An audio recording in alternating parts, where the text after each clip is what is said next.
Watch what's approaching, the supreme moment. Reality striking closer than it seems, don't it? Go ahead, it's for the taking if you want it. If not, the dream dies and you'll be forever haunted. Then confront it. What's good? So, as you guys might know, this new game I've been playing for a few days and it's actually pretty fun. It's a little bit different from Dokkan Battle, which is mainly what the channel's content is, but of course my channel icon has been Kenshiro from Fist of the North Star for a long time, honestly since the beginning. So with that in mind, I'm kind of like obligated to play this game because of my love for the series, you know what I mean? But overall, it's actually a pretty good game, and we'll see how things are as more time goes on. But yeah, let me, I thought I'd do a video on just kind of like the general, overview of how things are. Of course, this is a gacha game, so you do have to summon for units, and the gameplay itself is pretty straightforward. This is kind of like my current deck right now. I've been working on it a little bit. Nowhere close to some of the real hardcore grinders in the game already, even though this has literally been out less than a week, I think. But off to a decent start, and I kind of play like an hour here and there once a day and pretty much go from there. But they do have a lot of stuff as part of the rollout. So they do have a new server campaign.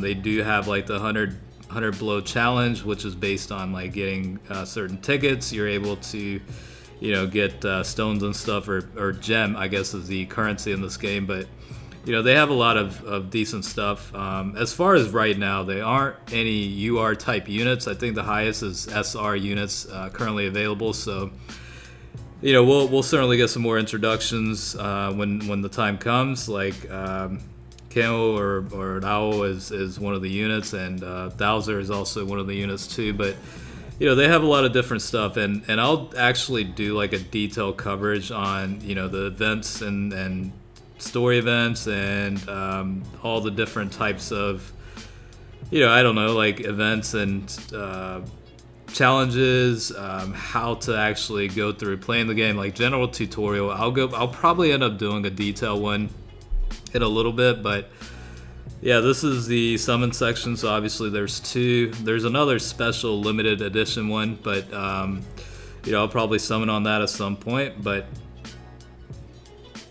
yeah, I'm still getting used to the gameplay. So this is pretty much like you get dollars, items, food items, which you can use to speed up your characters, stuff like that. This is obviously the units. The one thing I hate about the gacha summons is the fact that it's not just characters or cards. It's basically, it includes like shards and other items. Like I forgot what the other items were, but it'd be nice if it was strictly just with fighters. But along with the fighters, you do have some like different types of stuff. Like shards I'm okay with, because you actually need them to level up, or I guess they call it the 7-star awaken or whatever it is here. But you actually do get like items on top of that, so sometimes you actually only get 1 or 2 units within a multi-summon, which is kind of shitty if you think about it, because I honestly want to summon for the new units, to get shards and whatever, to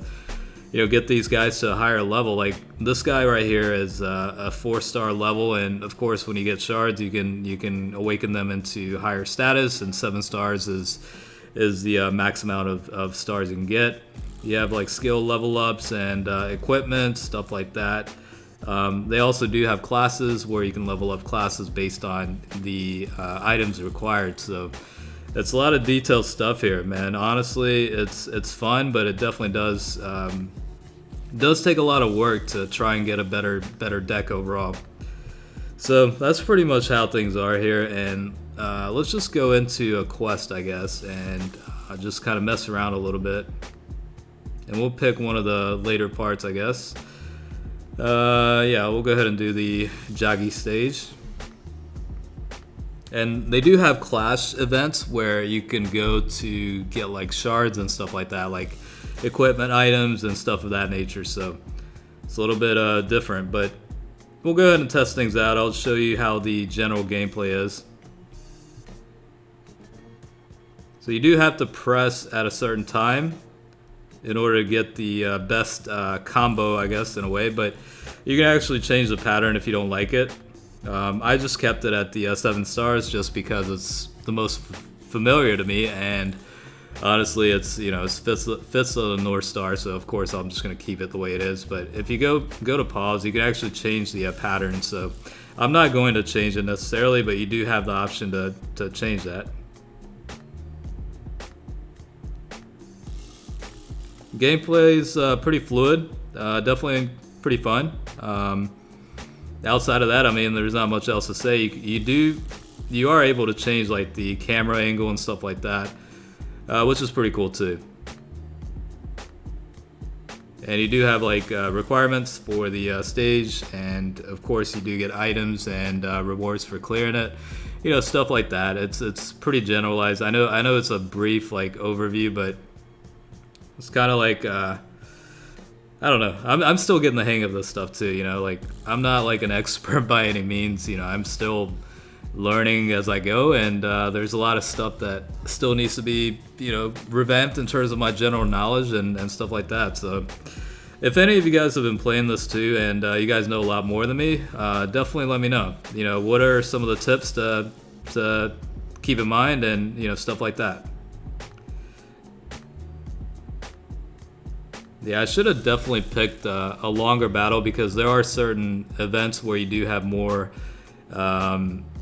what's the word I'm looking for? More waves. So you can actually see like super attacks and stuff like that. I might actually go to the Trial of Nanto, because it is like a tower type setting where you just continue to climb, and you do get like rewards and stuff like that. It's actually kind of difficult. It's getting difficult for me because the enemies actually power up, become a lot stronger very quickly. So like on the first day or so, it wasn't like that, but after a couple days, it seems like it's gotten quite difficult. Coliseum is another one. It's the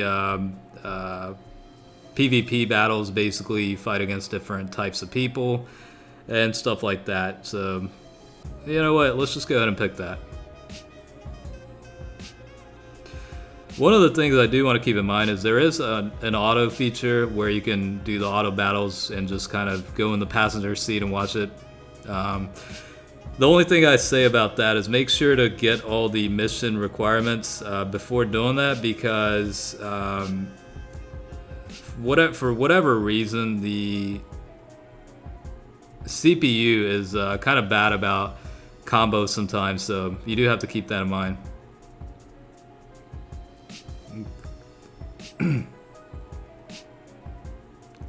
So my team got attacked first, so pretty much got the gauges up, or I guess you call it chi or ki. And yeah, I don't know if I'll be able to actually win this, but we'll see. Because I'm about to get messed up probably here in a second.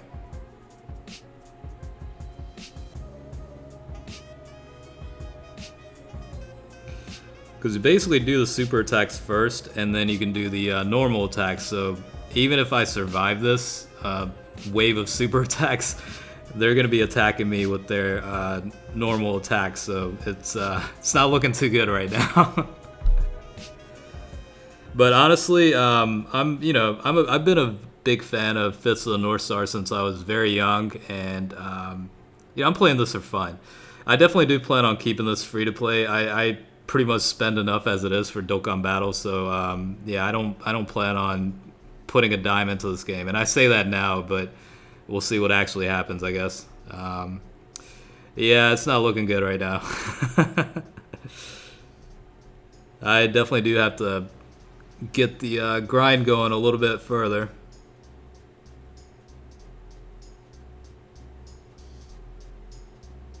But overall, the animations look nice. Definitely good looking game overall. And yeah, we'll see how things are.